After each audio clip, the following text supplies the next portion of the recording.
أكبر لا إله إلا الله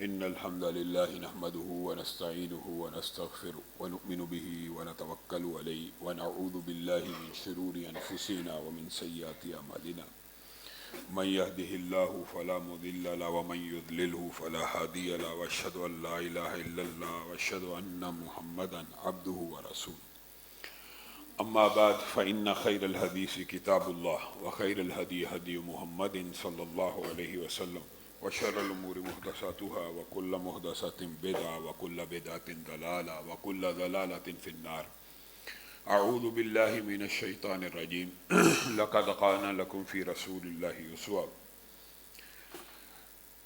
تمام قسم کی تعریفات اور حمد و ثنا اللہ مالک الملک کے لیے ہیں جو تمام کائنات کے خالق مالک اور رازق ہیں، جو اپنے بندوں پر بے شمار انعامات کرنے والے ہیں، جو ہمیشہ سے ہیں اور ہمیشہ ہی رہیں گے، نہ جن کی ذات میں کوئی شریک ہے نہ جن کی صفات میں کوئی شریک ہے۔ حمد و ثنا کے بعد لاکھوں کروڑوں درود و سلام ہو اس ہستی اقدس و مقدس پر کہ جن کا نام نامی اور اسم گرامی حضرت محمد رسول اللہ صلی اللہ علیہ وآلہ وسلم ہے، جنہیں تمام کائنات کا ہادی، رہنما، مقتدی، پیشوا، رہبر، امام بنا کر بھیجا گیا، اور جن کے قلب اطہر پر اللہ رب العزت نے اپنی آخری کتاب حمید کو نازل فرمایا۔ حمد و ثنا اور درود و سلام کے بعد لاکھوں رحمتیں ہوں آپ کے صحابہ پر، تابعین پر، تبع تابعین پر، واعظین پر، مبلغین، محدثین، مفسرین، مؤلفین، خطباء، علماء اور دعات پر کہ جن کی وجہ سے اسلام ٹھیک اور مکمل حالت میں ہم تک پہنچا۔ معزز سامعین گرامی قدر، منافقین کے حوالے سے گزشتہ خطبے میں آپ سے یہ گزارش کی تھی کہ آپ نے سورۃ توبہ کا ترجمہ کم از کم ان ایک دو ہفتوں میں مکمل پڑھنا، تاکہ آپ کو قرآن پاک کا اسلوب سمجھ آئے کہ قرآن پاک میں یہ آیات کی سختیاں، مسجد ضرار کے واقعات، منافقین کی ساری سازشیں، وہ ساری کی ساری آپ جب یہاں پہ خطبہ سن کے جاتے ہیں سیرت کے ابواب، تو وہ جو قرآن میں جس پیرائے میں بیان ہوتے ہیں وہ انداز آپ قرآن پاک کو ترجمے سے پڑھے بغیر نہیں سمجھ سکتے، اور اگر آپ صرف ترجمہ یہاں پہ سن کر وہاں پہ جا کے ترجمہ پڑھیں تو آپ کی دلچسپی بھی بڑھے گی اور پڑھنے کا مزہ بھی آتا ہے، آپ کی دلچسپی بھی بڑھے گی، سورۃ توبہ کا مزہ بھی آتا ہے، ترجمہ آپ کی دلچسپی بھی بڑھے گی، سورۃ توبہ کا مزہ بھی آتا ہے، ترجمہ آپ کی دلچسپی بھی بڑھے گی، سورۃ توبہ کا مزہ بھی آتا ہے۔ منافقین کے حوالے سے یہ جو نفر اور منافق ہے، منافقین کے حوالے سے یہ جو نفر اور منافق ہے، منافقین کے حوالے سے یہ جو نفر اور منافق ہے، منافقین کے حوالے سے یہ جو نفر اور منافق موجود ہے۔ لقد خلقنا انسان فی احسن تقویم کا ذکر بھی ہے، ثم رددناہ اسفل سافلین کا ذکر بھی ہے، اور درک اسفل کا ذکر منافقین کے ساتھ آیا۔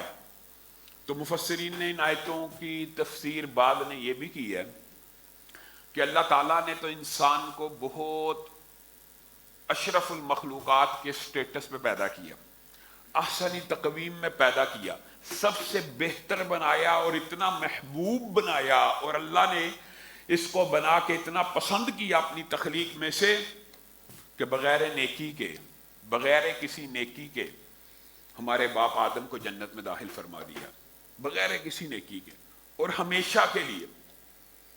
اور آدم سے غلطی ہوئی، ان کو زمین پہ اتارا گیا۔ یہ آدمیت کا عروج ہے کہ انسان کو پیدا کیا، سیدھا جنت میں ڈال دیا، اور انسان کی پیدائش کا اگر آپ مقصد سمجھیں تو حقیقت میں رب آپ کے اور میرے اوپر ظلم کرنے والا نہیں ہے۔ رب یہی چاہتا ہے کہ جس طرح باپ آدم کو جنت میں ڈالا تھا اسی طرح مجھے اور آپ کو جنت میں ڈال دے، اور اس کے لیے بہانوں سے مراد پازیٹیو انداز میں، ایک بہانہ نیگیٹو انداز میں، ذریعے، طریقے رکھے ہوئے ہیں۔ آپ اندازہ کیجئے اللہ تعالیٰ بندوں کو جنت میں یہ جو احسنی تقویم ہے اس کو پورا کرنے کے لیے، جنت میں ڈالنے کے لیے کیسے کیسے طریقے اللہ نے رکھے ہوئے ہیں۔ ایک بندہ ساری عمر برائیاں کرتا رہا، ایک دن خیال آیا آپ نے رب کو ناراض کیا، ہاتھ اٹھایا، معافی مانگ لی، جنت میں داخل ہو، ساری عمر برائی کر کے جنت میں داخل ہو گیا۔ ایک بندہ وضو کر کے گھر سے نکلتا ہے، اس کو صرف وضو کر کے گھر سے نکلنے کا اجر ایک حج کا دے دیا، ایک دن میں 5 حج کا ثواب ہے مرد مسلمان کے لیے جو نماز پڑھنے کے لیے آتا ہے، 5 حج ہیں، اور یہ صرف ایک عمل کا ہے، اس کے علاوہ دیگر اعمال مختلف ہیں۔ تو یہ معاف کرنے کے یا جنت میں لے جانے کے بہانے نہیں ہیں، یہ احسنی تکمیم اور اشرف المخلوقات اور اللہ تعالیٰ کی بندوں سے محبت ہے۔ ہاں، لیکن یہی اشرف المخلوقات ایک ایسا عمل کرتی ہے کہ یہ اسفل سافلین اور درک اسفل میں پہنچ جاتا ہے۔ وہ عمل غزوہ تبوک اور قرآن اور سیرت کے اس چیپٹر میں بیان ہوا ہے، وہ عمل کیا ہے؟ نفاق۔ نفاق کی بہت سی قسمیں ہیں، اور اگر استادوں کی زبان میں یا ٹیچر یا لیکچررز کی زبان میں اگر آپ کو یہ بات کہی جائے تو لوگ اس طرح کی گفتگو سے بور ہو جاتے ہیں کہ اعتقادی نفاق کیا ہے، عملی نفاق کیا ہے۔ بڑی عام فہم صرف آپ کو سمجھانی ہے۔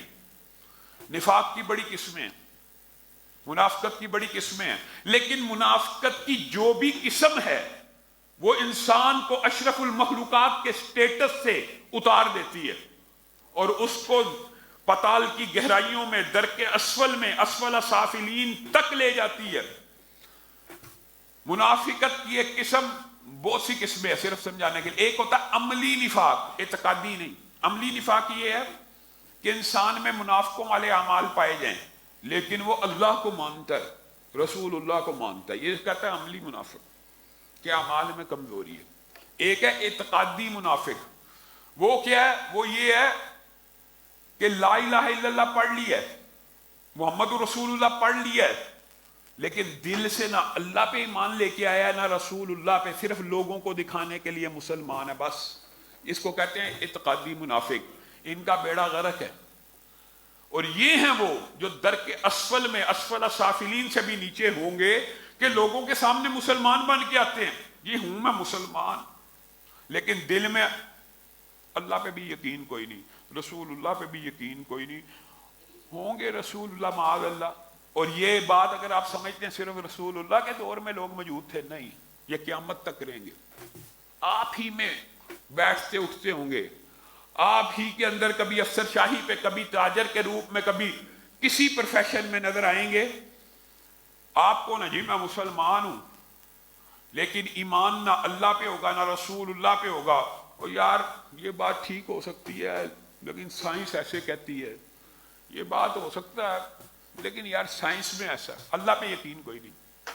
اعتقادی نفاق اس کو کہتے ہیں کہ لوگوں کے سامنے شو کرنا کہ میں ہوں مسلمان، لیکن دل حقیقت میں نہ اللہ کو مانتا ہے نہ رسول اللہ کو مانتا ہے۔ اللہ کو مانتا ہوتا تو نمازیں تو پڑھتا، اللہ کو مانتا ہوتا تو جو اسلام میں داخلے کی شرطیں ہیں وہ تو پوری کرتا۔ یہاں پہ آ کے لوگ مولویوں کے اوپر انگلیاں اٹھاتے ہیں، یار مولوی بڑی سخت باتیں کرتے ہیں۔ اور بھائیو یہ سخت بات نہیں ہے، جو بندہ نماز نہیں پڑھتا، جو بندہ نماز نہیں پڑھتا اس کا اسلام سے کوئی تعلق نہیں۔ اسلام اور کفر کے درمیان فرق کرنے والی چیز نماز ہے۔ ایک بندہ نماز ہی نہیں پڑھتا، 100 دعوے کرتا رہے کہ میں پکا مسلمان ہوں، وہ نہایت کچا مسلمان ہے۔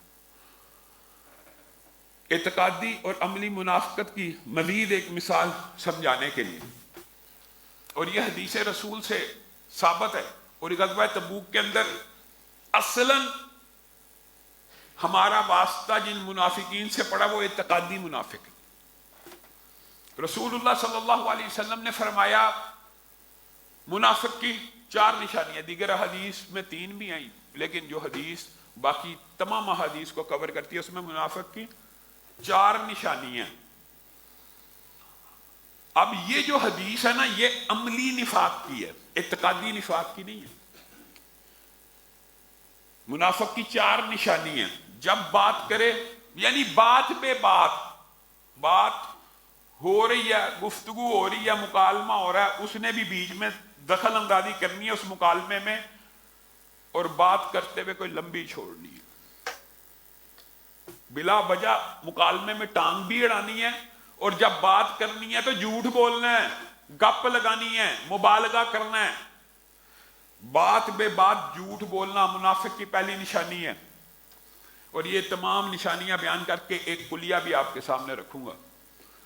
اور جب اس کے ساتھ کوئی وعدہ ہو جائے، میں آپ کے پاس آؤں گا، میں اتنے بج کے اتنے منٹ پہ آپ کو پیسے دوں گا، میں فلاں تاریخ کو آپ کی یہ پیمنٹ کلیئر کر دوں گا، میں اتنے بجے آپ کے گھر پہنچا، آپ نکلے میں ابھی آ رہا ہوں، یہ ہے جھوٹ، لیکن یہ وعدہ بھی ہے۔ عہد کا مطلب ہوتا ہے، جھوٹ یہ ہوتا ہے انسان اکیلا ہی بولی جا رہا ہے، جی فلاں نے یہ کیا، فلاں نے یہ کیا، اور عہد اور جھوٹ میں یہ فرق ہوتا وہ بھی جھوٹ ہے، لیکن اس میں ایک گواہ بنا لیا جاتا ہے کہ میں تیرے پاس آ رہا ہوں، میں تجھے پیمنٹ دے رہا ہوں، یہ عہد ہو گیا، یہ جھوٹ تو تھا ہی لیکن ایک وعدہ کر لیا، یعنی اس کے اوپر ایک گواہ بنا لیا، اور جب وہ وعدے کا ٹائم آیا تو پورا نہ کیا۔ یہ منافق کی دوسری نشانی ہے۔ تیسری نشانی یہ ہے کہ جب اس کے پاس امانت رکھی جائے، یہ لیں جی یہ ذرا میں آپ کو 1,00,000 روپیہ دے کے جا رہا ہوں، تو پائی منافقت کے اندر جھوٹ بنیاد ہے، یہ بات یاد رکھنا، اس میں بھی جھوٹ ہے، لیکن اس کو امانت اس لیے کہتے ہیں کہ 1,00,000 روپیہ دیا ہے، میں جی آپ کو امانت دے رہا ہوں، مجھے بڑا ضروری کام سے جانا پڑ گیا۔ عام معاشرے کا طرز عمل ہے، کوئی چیز کسی کے پاس امانت رکھوا دینا کہ میں آؤں گا لے لوں گا، جب آیا یار اس میں سے 10,000 روپیہ خرچ ہو گیا، اس میں سے 20,000 روپیہ لگ گیا، یار آپ نے جو مجھے گاڑی دی تھی وہ میں نے چلا لی، اس کا کچھ ایکسیڈنٹ ہو گیا، جو آپ نے میرے پاس امانت رکھی تھی یار وہ میں نے استعمال کر لی۔ اجازت سے استعمال کرنا امانت میں خیانت نہیں ہے، لیکن بغیر اجازت استعمال کی ہے، یعنی جب بھی کوئی چیز دی جا رہی ہے اس کو بے دریغ استعمال کرا جیسے اس کی ہے۔ منافق کی تیسری نشانی یہ ہے کہ امانت میں خیانت کرتا ہے، جھوٹ ان تینوں نشانیوں میں پایا جاتا ہے۔ اور چوتھی نشانی یہ ہے کہ خام خواہ بلا وجہ جب جھگڑا ہو جائے کسی سے، جھگڑا ہو جانا معیوب بات نہیں ہے، جھگڑا ہو جانا انسانی طبیعت فطرت کا عین تقاضا ہے، جھگڑا ہو جانا، اختلاف ہو جانا، نظریات کا، گفتگو کا، دنیا کے، یہ دیکھیں صرف ایک مسجد کے اندر جتنے لوگ بیٹھے ہیں ہر ایک کی اپنی الگ شخصیت ہے، اللہ تعالیٰ نے اتنی ڈائیورسٹی تخلیق میں رکھی ہے، انسان حیران ہو جاتا ہے۔ کیا یہ ضروری ہے جو میں سوچتا ہوں یہ بھی سوچے؟ کیا یہ ضروری ہے جو طلحہ سوچتا ہے وہ انس صاحب بھی سوچے، جو محسن سوچتا ہے وہ فاروق صاحب بھی سوچے؟ کیا یہ ضروری ہے؟ کیا یہ ضروری ہے یاسر صاحب جو سوچتے ہیں حاجی صاحب بھی وہ سوچیں؟ ہر بندے کا اپنا دماغ ہے، تو گویا اختلاف تو ایک نیچرل ہے، ہاں، لیکن یہ کیا کہ جب اختلاف میں آپس میں گفتگو شروع ہوئی، دیکھیں انسان کی ایک فطرت ہوتی ہے، مخالف نظریات کو بھی رد کرتا ہے، گفتگو کرتا ہے، ابلاغ کرتا ہے، جیسے ہی گفتگو شروع ہوئی برداشت ختم، تیری ایسی بھی تیسی، تو نے میرے ذہن کے خلاف، تو اللہ بھی ہے۔ کسی کا جب بھی جھگڑا ہو جائے، اختلاف ہو جائے، اس میں گالیاں نکالنا، اس میں لڑائی کو بڑھانا، اس میں ایک دوسرے کی ماں بہن ایک کر دینا، رسول اللہ صلی اللہ علیہ وسلم نے فرمایا منافق کی یہ نشانی ہے جب وہ جھگڑا کرے گالیاں نکالنا شروع کر دیتا ہے۔ جھگڑے کے بھی کچھ آداب ہیں، اختلاف، آپ حیران رہ جائیں گے، آداب اختلاف کتابیں لکھی ہیں محدثین نے جھگڑے کے اوپر، کیونکہ جھگڑا ایک نیچرل چیز ہے، جھگڑا ہو گیا تو اس کے آداب کیا؟ اس کا ادب یہ ہے کہ کسی سے جھگڑا ہو گیا، اس کی ساری قربانیوں، اس کی سارے احسانات اور احسان نہ بھی ہو، وہ کلمہ کو مسلمان نہیں ہے، وہ تیرے نبی کو نبی نہیں مانتا، وہ تیرے قبلے کی طرف منہ کر کے نماز نہیں پڑھتا، وہ تیری اس کتاب کے اوپر ایمان نہیں رکھتا، یہی رشتہ کافی ہے، کوئی اور رشتہ نہ ہو، اس کو تو گالیاں دے رہا، اس کو تو برا بلا کہہ رہا ہے، تو کیسا احسان فراموش ہے کہ اللہ نے تجھے تیرا ایک بھائی دیا، انما المؤمنون اخوہ، تیرا بھائی دیا ایمانی، قرآنی، اس کا قبلہ ایک، تیرا قبلہ ایک، اس کی نماز ایک، تیری نماز ایک، اس کا قرآن ایک، تیرا قرآن ایک۔ چاہیے تو یہ تھا کہ محبت و مودت بڑھ جائے، لیکن تیرا اس سے جھگڑا ہو گیا تو اس کو گالیاں دینا شروع ہو گیا۔ رسول اللہ صلی اللہ علیہ وسلم نے 4 نشانیاں منافق کی بتائی ہیں، اور لوگوں نے اس حدیث کو صحیح معنوں میں سمجھا نہیں ہے۔ جس میں یہ 4 نشانیاں پوری ہیں وہ پکا منافق ہے، عملی بھی اور اعتقادی بھی۔ محدثین نے یہ بھی لکھا کہ 4 کی 4 پوری ہیں، ہاں جس میں 4 پوری نہیں ہیں، 3 پائی جاتی ہیں وہ 75% منافق ہے، جس میں 2 پائی جاتی ہیں وہ 50% منافق ہے، جس میں 1 پائی جاتی ہے یہ وہ کلیہ سمجھیے وہ 25% منافق ہے۔ ہم یہ سمجھتے ہیں شاید یہ پائی بھی جائیں اور نفاق دل میں موجود نہیں۔ اگر کوئی ایک نشانی بھی پائی جاتی ہے تو آپ کا منافقت میں سے اتنا حصہ موجود ہے، اور اس کے لیے توبہ کیجئے، اور اس کے لیے دلوں کو صاف کیجئے۔ اور اللہ دیکھیں، اشرف المخلوقات تو آپ کو بتلا دیا انسان تھا، جنت کے لیے پیدا کی گئی مخلوق ہے، اور افسوس اور دکھ کی بات یہ ہے کہ جو مخلوق جنت کے لیے پیدا کی گئی جہنم سے اس کو بھر دیا جائے گا۔ پیدا جنت کے لیے کی گئی، کیوں بھرا جائے گا؟ اس وجہ سے کہ یہ پلٹ آئے، اپنی تقویم کے ہی خلاف ہو گئے، اشرف المخلوقات اور احسن تقویم ہی کے اگینسٹ چل پڑے۔ یہ 4 نشانیاں جس میں پکا منافق ہے، یہ بات یاد رکھیے گا۔ اس لیے اپنے اپنے اعمال کا جائزہ لیجئے۔ اگر ہم میں سے کسی ایک کے اندر کوئی ایک نشانی پائی جاتی ہے، کہنے والے یا سننے والے میں توبہ کرے، اس کے اوپر غور و فکر کرے کہ میں درک اسفل سافلین کے، جو اللہ کے، یہ بھی اللہ کا وعدہ ہے کہ منافق اسفل سافلین اور درک اسفل میں چلے جائیں گے۔ ہوں گے تو وہ بھی انسان ہی نا، اشرف المخلوقات ہی ہے نا وہ بھی، لیکن ان خصوصیات کی وجہ سے وہ جہنم کے بھی سب سے نچلے گڑھے میں ہوں گے۔ تو اللہ تعالیٰ سے ڈرنا چاہیے۔ اور رسول اللہ صلی اللہ علیہ وسلم کا غزوہ تبوک میں ان منافقین سے پالا پڑا، اور قرآن پاک کا جو آپ کو میں نے کہا سورۃ توبہ پڑھیں گے، آپ کو جو جو واقعات آپ سن رہے ہیں بعین اسی طرح اللہ نے قرآن پاک میں بیان کیا، حتیٰ کہ رسول اللہ صلی اللہ علیہ وسلم کے خلاف غزوہ تبوک کے اندر 12 منافقین نے یہ ارادہ کیا کہ رسول اللہ صلی اللہ علیہ وسلم کو شہید ہی کر دیتے، اور نقاب پہن کے آپ صلی اللہ علیہ وسلم کے اوپر حملہ آور بھی ہوئے تھے، اور رسول اللہ صلی اللہ علیہ وسلم نے حضرت حذیفہ کو کہا تھا پہچان لیا ان 12 لوگوں کو، یاد رکھنا یہ ہیں وہ منافق، اور وہ فرار ہو گئے۔ بعد میں جب انسان نے نقاب لیا ہو تو پہچانے نہیں جا سکتے، لیکن رسول اللہ صلی اللہ علیہ وسلم کو وحی کے ذریعے اللہ رب العزت نے ان کے ناموں کو سے آگاہ کیا، اور رسول اللہ صلی اللہ علیہ وسلم نے اپنے صحابہ میں سے صرف حضرت حذیفہ کو ان منافقین کے نام بتلا دیے تھے۔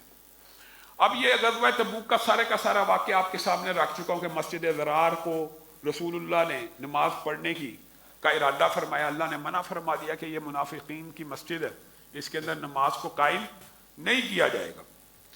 اب رسول اللہ صلی اللہ علیہ وسلم کا یہ سفر نہایت کامیاب ہے، سرحدوں کے اوپر شام تک، روم تک، یعنی روم کی سرحدیں اور مسلمانوں کی سرحدیں آپس میں مل گئیں، درمیان میں جتنی سلطنتیں تھیں وہ ساری کی ساری مسلمانوں سے جزیہ لے کر صلح کے اوپر آمادہ و تیار ہوگی۔ گویا رسول اللہ صلی اللہ علیہ وسلم کی یہ حکمت عملی نہایت کامیاب رہی۔ 30,000 کے لشکر کی، رسول اللہ تو اصلاً رومیوں کے خلاف جنگ کرنے جانا چاہتے تھے لیکن رومی موجود نہ تھے، لیکن اتنے عظیم الشان لشکر کو دیکھ کے جو سرحدی ریاستیں تھیں وہ سرنگوں ہوگی بغیر جنگ کے۔ اب رسول اللہ صلی اللہ علیہ وسلم واپس آ رہے ہیں، جب واپس آ رہے ہیں تو رسول اللہ صلی اللہ علیہ وسلم کے سامنے لوگ پیش ہو رہے ہیں اور آ کے عذر پیش کر رہے ہیں، اے اللہ کے رسول میں اس عذر سے پیچھے رہ گیا، میں اس وجہ سے پیچھے رہ گیا۔ رسول اللہ صلی اللہ علیہ وسلم کا نہایت خوبصورت طرز عمل ہے جس کی وجہ سے نفاق اور منافقت مدینہ میں ختم ہوگی. رسول اللہ صلی اللہ علیہ وسلم نے کسی منافق کے ساتھ بھی برا سلوک نہیں تھا کیا مدینہ میں، کیونکہ رسول اللہ چاہتے تھے دل سے ایمان لیں. اور یہی وجہ تھی کہ جب رسول اللہ دنیا سے جا رہے تھے تو 12 کے علاوہ کوئی منافق بھی باقی نہیں تھا بچا. محدثین کا یہ خیال ہے. تو رسول اللہ صلی اللہ علیہ وسلم واپس آ گئے ہیں اور لوگ آ کر رسول اللہ صلی اللہ علیہ وسلم کو عذر پیش کر رہے ہیں. میں اس وجہ سے رہ گیا، اس وجہ سے رہ گیا. کتنے لوگوں نے عذر پیش کیا؟ کسی کو پتا کتنے لوگوں نے عذر پیش کیا؟ 80 لوگوں نے عذر پیش کیا. 80 لوگوں نے 80. اور رسول اللہ صلی اللہ علیہ وسلم نے ہر ایک سے دوبارہ بیعت کی اور اللہ کے سامنے ہاتھوں کو اٹھایا، اللہ ان کے گناہوں کو معاف کر لے اور ان کی توبہ کو قبول فرما لے. قرآن پاک آپ کو اس لیے میں کہہ رہا ہوں آپ سورۃ توبہ کا مطالعہ کریں، آپ کو یہ سارے واقعات وہاں سے بڑے، آپ کی دلچسپی بھی بڑھے گی. آ کے قسمیں کھاتے گے کہ ہم اس وجہ سے پیچھے رہ گئے ہیں. رسول اللہ صلی اللہ علیہ وسلم ان سے بیعت کرتے، ان کے لیے مغفرت کی دعا کرتے. اب کعب بن مالک جو صحابی رسول ہیں، بیعت عقبہ میں شامل ہیں، ہر جنگ میں حصہ لیا، وہ خود اپنا سارے کا سارا واقعہ بیان کرتے ہیں. بخاری شریف میں اور حدیث کے ادب میں یہ حدیث بڑی ممتاز ہے اور اس کے اندر بہت سے پہلو ہیں، بہت بڑی فقہی حدیث ہے. وہ اپنا واقعہ اور رسول اللہ کے ساتھ جو معاملہ بیان کر رہے ہیں. کعب بن مالک براہ راست صحابی ہے رسول. کعب میں بھی غزوہ تبوک میں بہت زیادہ امیر ہو چکا تھا اور میرے پاس دنیا کو گزارنے کے لیے ہر نعمت موجود تھی. اس نعمت نے میرے اندر سستی کو ڈال دیا. رسول اللہ صلی اللہ علیہ وسلم نکل رہے ہیں، تیاری کر رہے ہیں، میں کہتا میں بھی کر لوں گا. پھل پکے ہوئے ہیں، سایہ دار درخت ہیں، خوشے لٹک رہے ہیں، مال و دولت کی فراوانی ہے، میں بھی کر لوں گا. رسول اللہ صلی اللہ علیہ وسلم نکل گئے. میں نے کہا میں پیچھے جا ملوں گا. 2 دن گزر گئے. میں نے کہا اب جا کے پکڑتا ہوں. یہاں تک کہ سستی غالب آ گئی، دنیا کی محبت غالب آ گئی اور رسول اللہ صلی اللہ علیہ وسلم چلے گئے. اور ہمارا یہ خیال تھا مدینہ میں کہ رسول اللہ صلی اللہ علیہ وسلم کو جب تک وحی کے ذریعے کوئی اطلاع نہیں دے گا، رسول اللہ کو کیا پتہ چلے گا؟ یا تو وحی کے ذریعے اللہ بتائے کہ فلاں پیچھے رہ گیا، فلاں پیچھے رہ گیا. 30,000 کا لشکر ہے. لیکن خود بیان کرتے ہیں کہ جب رسول اللہ صلی اللہ علیہ وسلم نے، ان کو بھی پتہ لگا کہ تبوک کے اندر میرا پوچھا کعب کہاں رہ گئے ہیں، تو بعض لوگوں نے کہا اس کو مال و دولت نے، بعض نے کہا اس کو منافقت نے روک لیا. تو معاذ ابن جبل نے کہا ہم نے اس میں خیر کے سوا کچھ نہیں دیکھا. اور اللہ کے رسول کو اپنے ساتھیوں کا اتنا علم تھا کہ یہی وہ لمحہ تھا کہ جب ایک ساتھی آیا تو رسول اللہ صلی اللہ علیہ وسلم نے کہا تھا اے کاش ابو حیثمہ ہی ہو. تو کعب کہتے ہیں یہ جو خیال تھا نا کہ رسول اللہ صلی اللہ علیہ وسلم کو اپنے ساتھیوں کا پتہ نہیں ہے، تو رسول اللہ نے تو میرا وہاں پہ بھی جا کے ذکر کیا اور اس لمحے میں کیا جب ایک ساتھی آ رہا ہے تو رسول اللہ یہ کہہ رہے ہیں اے اللہ ابو حیثمہ، اور وہ ابو حیثمہ ہی نکلے. اتنا پتا تھا. اور معاذ کے علاوہ کسی نے میری حمایت نہ کی. رسول اللہ واپس آ گئے. ہمیں پتا لگا 80 لوگوں نے رسول اللہ صلی اللہ علیہ وسلم کے سامنے بہانے لگائے ہیں. میں بھی دماغ میں کوئی بہانہ سوچنے لگا کہ جھوٹ بولوں گا اور بچ جاؤں گا، جھوٹ بولوں گا اور بچ جاؤں گا. لیکن میرے دل میں ملامت ہوئی کہ جھوٹ بولنے کے لیے اسلام قبول کیا تھا؟ کیا یہ جھوٹی زندگی گزارنے کے لیے اسلام کو قبول کیا تھا؟ میں جو بھی ہو رسول اللہ کے سامنے سچ بولوں گا اور انشاءاللہ سچ مجھے فائدہ دے گا. یہ ان کی اپنی نیت ہے جو وہ بیان کرتے ہیں. کہا رسول اللہ صلی اللہ علیہ وسلم کے سامنے پیش ہوا. رسول اللہ نے کہا تعال آگے آئیے. اور رسول اللہ صلی اللہ علیہ وسلم مسکرا رہے ہیں اور اس مسکراہٹ میں غصہ ہے. رسول اللہ 2 طرح مسکرایا کرتے تھے. اس حدیث میں اس بات کا ذکر بھی موجود ہے. ایک جب مسکراتے تھے اور اس کے اندر غصہ ہوتا تھا صحابہ کو پتہ چل جاتا تھا، اور ایک جب مسکراتے تھے تو چاند سا چہرہ کھلکھلا اٹھتا تھا. ایسے لگتا ہے رسول اللہ ہنس رہے ہیں اور کہہ لگا رہے ہیں. اتنی ان کی طبیعت میں خوشگواری پیدا ہو جاتی ہے. صحابہ ان کے اس انداز کو بھی سمجھتے ہیں. کہا میں نے دیکھا مسکرا رہے ہیں میری طرف دیکھ کے اور غصے میں. ہاں جی کیا ہوا؟ کہا اللہ کے رسول جھوٹ نہیں بولوں گا، سچ بولتا ہوں. کہا رسول اللہ صلی اللہ علیہ وسلم نے مجھے ایک جملہ ایسا بھی کہا. اچھا یہ دیکھیے رسول اللہ صلی اللہ علیہ وسلم نے کہہ بھی دیا. سواری کا انتظام ہو گیا تھا ایک سیف پیسج دینے کی کوشش کی کہ شاید یہ کہ نہیں سواری نہیں تھی ہو سکی تو بہانہ ادھر لگ جائے گا۔ کہا میں نے اللہ کے رسول سواریاں تو دو تھی، 2 اونٹنیاں تھی، ایک بھی نہیں، سچ بولوں گا بس سستی سے پیچھے رہ گئے، اور کوئی وجہ نہیں۔ مال و دولت کی محبت، دنیا کے کاموں میں مشغولیت کی وجہ سے پیچھے رہا ہوں اور کوئی عذر پیش نہیں کرتا۔ تو رسول اللہ صلی اللہ علیہ وسلم نے کہا ٹھیک ہے آپ چلے جائیے، آپ کا معاملہ معلق کیا جاتا ہے جب تک اللہ مجھے آپ کے بارے میں کوئی حکم نہ بتلا دے۔ کہا میں پلٹ آیا تو بنو سلمہ میرے ارد گرد اکٹھے ہو گئے اور کہنے لگے کتنا تو بے وقوف ہے، وہ 80 بندے، ان کے لیے رسول اللہ کی یہ دعا کافی ہو گئی کہ اللہ انہیں معاف کرے۔ رسول اللہ کی دعا کا حقدار تو نے بھی مان جانا تھا، جھوٹ بول لیتا۔ کہا اللہ کا شکر ہے میں نے جھوٹ نہیں بولا، کیونکہ جھوٹ بولنے والوں کے بارے میں پھر قرآن میں جو آیتیں نازل ہوئی کہ ان کا بیڑا غرق ہو گیا۔ تو میں تو اس وقت بنو سلمہ نے مجھے جب یہ بات کی کہتے میں پلٹ آیا اور میں نے کہا میں بھی کوئی بہانہ لگاتا ہوں، یہ میرے سے کیا غلطی ہوگی۔ کہا جب میں واپس پلٹا تو میں نے وہاں پہ اپنے ساتھیوں سے پوچھا میرے علاوہ بھی کوئی ایسا ہے جس نے سچ بولا ہو، اور کہا ہو ہم صرف سستی کی وجہ سے پیچھے رہ گئے اور اپنے کاروبار کی مشغولیت کی وجہ سے پیچھے رہ گئے۔ عمومی طور پہ ہمارے پاس یہ شرعی بہانہ ہوتا ہے، یہ کاروبار میں مشغول تھے جی، گاہک آیا ہوا تھا، عصر کی اذان تھی، شٹر ڈاؤن نہیں کر سکے، گاہک موجود تھا، ہم میں سے بعض لوگ اسے شرعی عذر سمجھتے ہیں، اور صحابہ کرام اسے سچ مان کر عذر غیر شرعی سمجھتے ہیں کہ یہ شرعی عذر نہیں ہے جس کو قبول کیا جائے۔ میرے علاوہ بھی کسی نے سستی کا عذر پیش کیا، میرے علاوہ بھی کوئی دنیا داری کی وجہ سے پیچھے رہ، جی ہاں 2 اور تھے، وہ بھی رسول اللہ کے پاس آئے تھے، ایک حلال بن امیہ، ایک مرارہ بن ربیع، دونوں آئے تھے۔ وہ کیا کہہ کے گئے ہیں؟ انہوں نے بھی یہی کہا ہم سستی کی وجہ سے پیچھے رہ گئے تھے، کوئی عذر پیش نہیں کیا۔ تو رسول اللہ صلی اللہ علیہ وسلم نے ان کے ساتھ بھی وہی بات کی ہے جو آپ کے ساتھ کی ہے کہ آپ کا معاملہ معلق ہے جب تک اللہ مجھے آپ کے بارے میں آگاہ نہیں کر دیتا۔ کہا جب میں نے یہ سنا، حلال بن امیہ رضی اللہ، جلیل القدر صحابی، مرارہ بن ربیع، دونوں بدری ہیں، کہا میرے دل نے تقویت پکڑی کہ بدری صحابہ، اگر بدر کے صحابہ نے بھی سچ بولا تو میں کیوں جھوٹ بولوں، میں بھی اپنے سچ کے اوپر قائم ہو گیا۔ کہا لیکن اللہ کی قسم پھر قرآن کی وہ آیتیں سچ ثابت ہو گئی کہ زمین وسعت کے باوجود ہمارے پہ تنگ ہو گئی۔ رسول اللہ صلی اللہ علیہ وسلم نے آرڈیننس جاری کیا ان تینوں سے کوئی بھی کلام نہیں کرے گا، قطع تعلقی کر دی جائے۔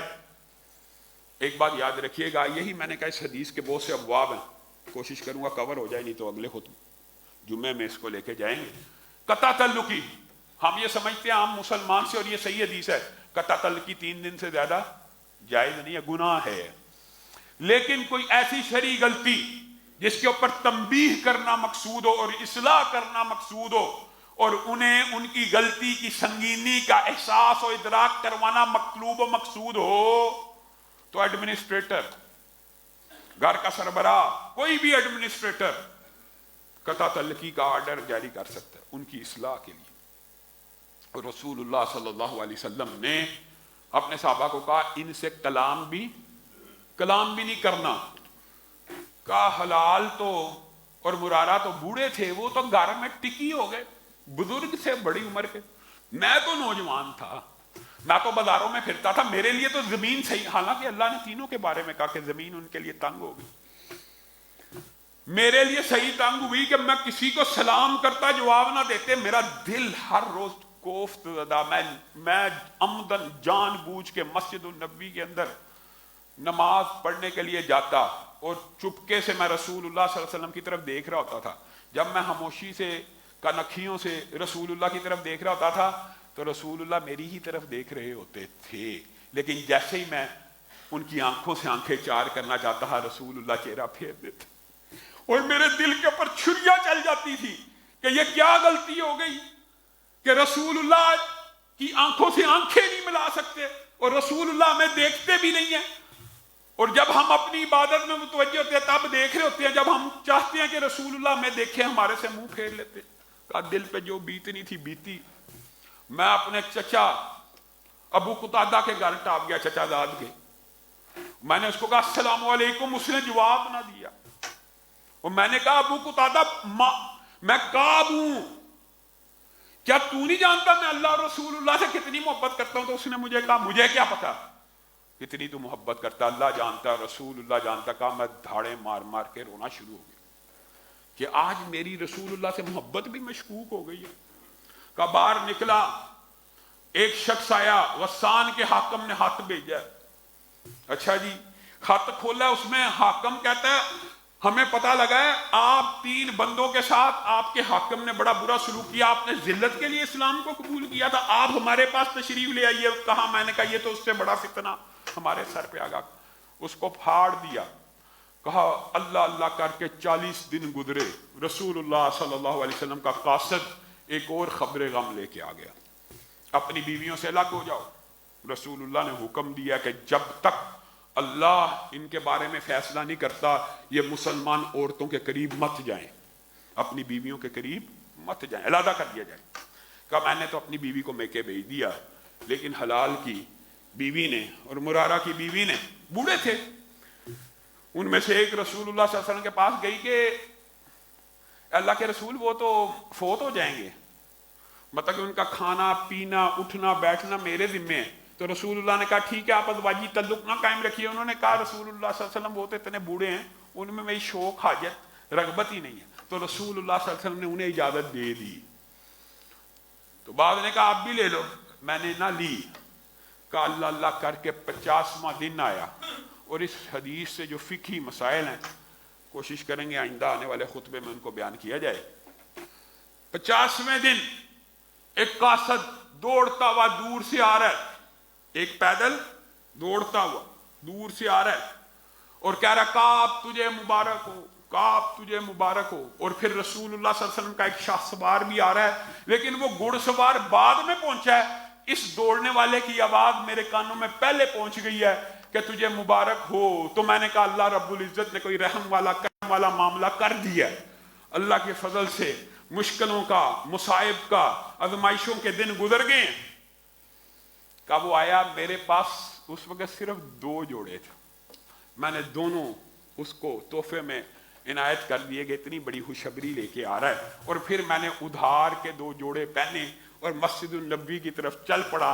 جب میں مسجد النبی کے اندر داخل ہوا تو اللہ کی قسم طلحہ کا میں یہ احسان کبھی نہیں بھول سکتا، مہاجروں میں سے حضرت طلحہ کا، کہ جب میں مسجد کے دروازے سے داخل ہوا دوڑ کے میرا استقبال کیا۔ اللہ کی قسم کسی اور مہاجر نے اس کے علاوہ میری طرف دیکھنا بھی گوارا نہیں۔ صحابہ جو مہاجرین ہیں نا، اللہ تعالیٰ نے ویسے نہیں ان کے فضائل اور مناقب انصار سے اوپر رکھے، اور ان کے ایمان اور ان کی قوت ایمانی کو وہ بہرحال حضرت طلحہ کی یہ بات انہوں نے بیان کی کہ طلحہ تھے واحد جنہوں نے میرا استقبال کیا۔ کہا آج رسول اللہ صلی اللہ علیہ وسلم کے چہرے پہ وہ مسکراہٹ تھی کہ جس وقت رسول اللہ مسکراتے تھے تو آپ کا چہرہ ٹمٹما اٹھتا تھا۔ آج اس طرح خوش تھے۔ میں نے اللہ کے رسول کو دیکھا، رسول اللہ نے میرے سے آنکھیں چار کی، میری دنیا بدل گئی۔ میں نے کہا رسول اللہ صلی اللہ علیہ وسلم کیا خوشخبری ہے، آپ کی طرف سے معافی ہے کہ اللہ کی طرف سے معافی ہے؟ تو رسول اللہ صلی اللہ علیہ وسلم نے مجھے کہا کعب تو جس دن سے پیدا ہوا آج تک کے لیے تیرے لیے سب سے بڑا بابرکت دن ہے کہ اللہ نے تم تینوں کا نام لے کے آیتوں کو نازل فرما دیا۔ وَعَلَى الثَّلَاثَةِ الَّذِينَ خُلِّفُوا، اور وہ 3 جو پیچھے رہ گئے، تبوک سے پیچھے نہیں، جن کا معاملہ معلق کر دیا، اللہ نے ان تینوں کی توبہ کو قبول کر لیا۔ انہوں نے ایسی توبہ کی، انہوں نے اللہ سے ایسی مغفرت مانگی، انہوں نے اللہ کے سامنے ایسی شرمندگی کی، قیامت تک قرآن کا ایک قاری بھی ہوگا ان کا ذکر قرآن میں ہوتا رہے گا۔ یہ توبہ اور استغفار کی کتنی بڑی فضیلت ہے کہ ایک غیر نبی اگر صدق دل سے نادم ہو کے توبہ کرے، اللہ اس کا ذکر قرآن پاک میں فرما دیتے ہیں۔ میرے اور آپ کے لیے اس واقعے میں ایک نشانی ہے کہ مصیبت آ جائے، پریشانی آ جائے، غم آ جائے، اس میں جلد بازی نہیں ہونی چاہیے۔ اللہ معاف کرے میں صوفیوں کی بات نہیں کرتا، لیکن ان احادیث اور قرآن کی آیتوں سے یہ بات پتہ چلتی ہے کہ انسان کے اندر اتنی سخت اور سٹیمنا ہونا چاہیے کہ وہ 40 دن اور 50 دن کسی مصیبت کو اور کسی غم کو سہنے کی ہمت رکھتا ہو، اور اس مصیبت کے ایام میں یا تو 40 دن والی یونس کی دعا کرتا رہے، لا الہ الا انت سبحانک انی کنت من الظالمین، یا ان صحابہ کی طرح استغفر اللہ الذی لا الہ الا هو الحی القیوم واتوب الیہ کا ورد کرتا رہے، تو اللہ رب العزت انہی ایام میں اس کی مغفرت فرما دیتے ہیں اور ان کے لیے راستوں کو کھول دیتے ہیں۔ اللہ رب العزت جو کہا گیا، جو سنا گیا، اس کے اوپر عمل پیرا ہونے کی توفیق عنایت فرمائے۔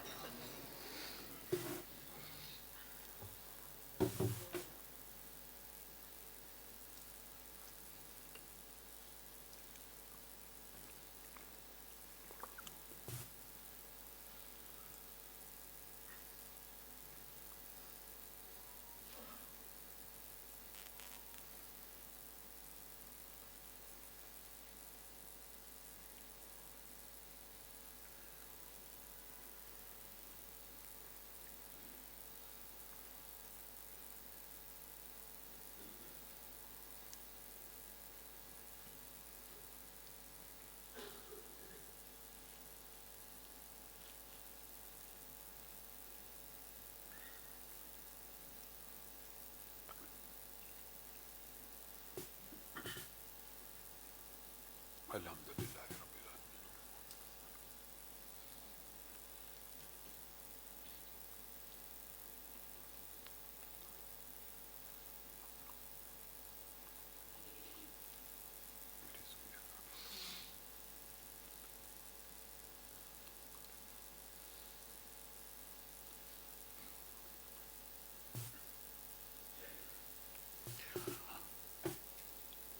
ان الحمد لله نحمده ونستعينه ونستغفره ونؤمن به ونتوكل عليه ونعوذ بالله من شرور انفسنا ومن سيئات اعمالنا، من يهده الله فلا مضل له ومن يضلل فلا هادي له، واشهد ان لا اله الا الله واشهد ان محمدا عبده ورسوله، اما بعد فان خير الحديث كتاب الله وخير الهدي هدي محمد صلى الله عليه وسلم، وشر الامور محدثاتها وكل محدثة بدعة وكل بدعة ضلالة وكل ضلالة في النار۔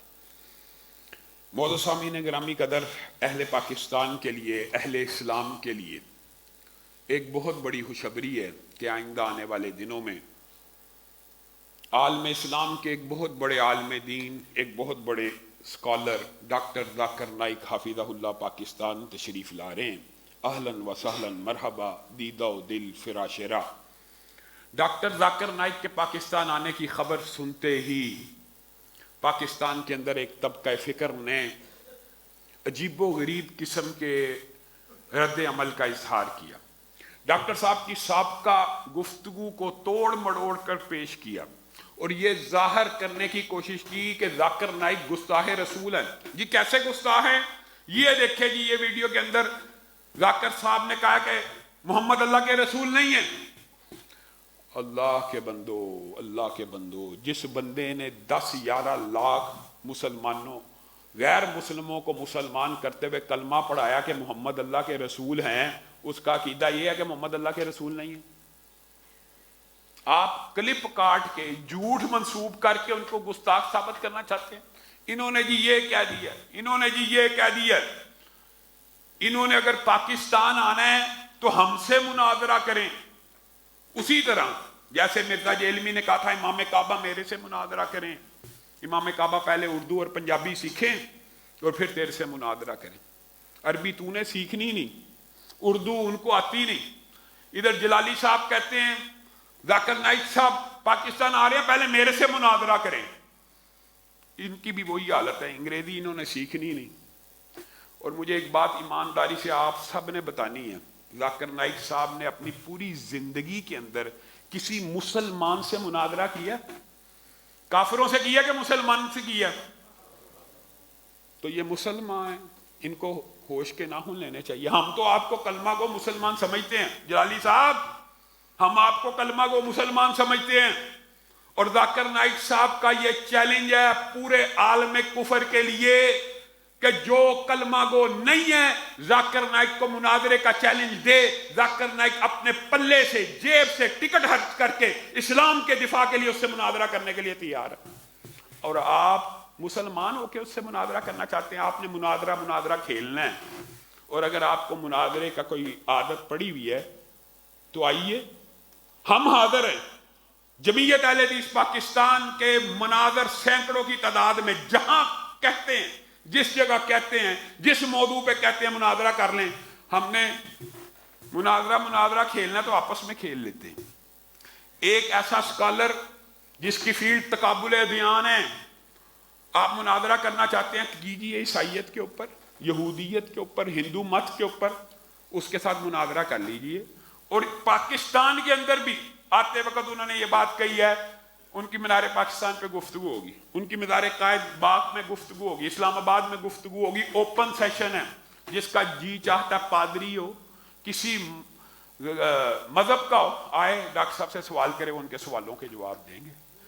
اگر آپ سوالات ہی کچھ کرنا چاہتے ہیں تو آپ بھی آ جائیے اور سوالات کر لیجئے۔ اس وقت ہمارا طرز عمل کیا ہونا چاہیے؟ جب بھی کوئی اسٹیٹ گیسٹ آئے، ڈاکٹر ذاکر صاحب، ایک تو ہمارے معاشرے میں فرقہ واریت بہت ہے، ہم ایسے لوگ ہیں، ہم کہتے ہیں یار اہل حدیث کی مسجد میں جمعہ نہیں ہونا چاہیے، اور فلاں مسجد، ایک دوسرے کی مسجدوں میں رکاوٹ ڈالنے والے ڈاکٹر صاحب اگرچہ ہجرت کر چکی ہیں دین اسلام کے لیے ہندوستان سے، لیکن وہ ہندوستان کے باسی ہیں۔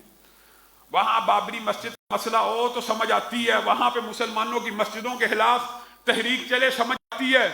ہمارے اپنے پاکستان میں کلمہ گو مسلمان دوسرے کلمہ گو مسلمان کو اس کی مسجد میں نماز نہیں پڑھنے دیتے، جمعہ نہیں پڑھنے دیتے۔ یہ پیغام دے رہے ہیں ہم،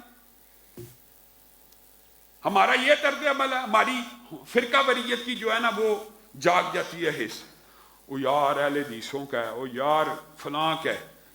اسٹیٹ گیسٹ جب بھی آئے، ڈاکٹر اچھا یہ انہوں نے یہ سمجھا ان کو جی ذاکر نائک صاحب نے وہابیوں نے بلایا ہوگا، اہل حدیثوں نے بلایا ہوگا، دیوبندیوں نے بلایا ہوگا، اس لیے اس کے ذرا آنے سے قبل میدان کو گرم کیا جائے اور ماحول ایسا بنایا جائے، اس کا دورہ منسوخ ہو جائے۔ اللہ کے بندو، اگرچہ ان کے اہل حدیثوں کے ساتھ اچھے تعلقات ہیں، میرے سے براہ راست ان کی گفتگو ہوتی ہے، اہل حدیثوں سے ہوتی ہے، دیوبندیوں سے ہوتی ہے، لیکن اس وقت وہ میری دعوت پہ نہیں آ رہے یا کسی دیوبندی عالم کی دعوت پہ نہیں آ رہے، وہ کس کی دعوت پہ آ رہے ہیں؟